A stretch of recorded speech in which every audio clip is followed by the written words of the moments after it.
एका महिलेला 2 सुना होत्या. एक श्रीमंत घरची आणि एक गरीब घरची.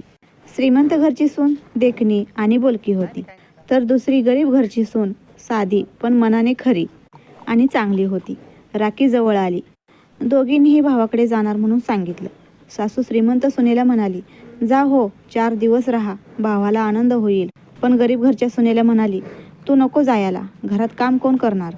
गरीब सून काही न बोलता गप बसली. दुसऱ्या दिवशी सकाळी गरीब सुनेचा भाऊ राखी बांधण्यासाठी बहिणीकडे आला. तिला राखी बांधायला सांगितलं. तो म्हणाला, ताई तू नाही आलीस म्हणून काय झालं, मी आलो. हे सगळं पाहून सासू गडबडली. श्रीमंत सून फोटो काढण्यात व्यस्त होती, पण गरीब सुनेच्या नात्यात खरं प्रेम होतं. सासूला कळलं, नाती पैशाने नव्हे तर मनाच्या ओलाव्याने जपली जातात. पैसा काय हो, आज आहे न उद्या नाही, पण माणुसकी कायम माणसाच्या मनात राहते. तात्पर्य, प्रेम हे खरं नात्याचं मोल आहे.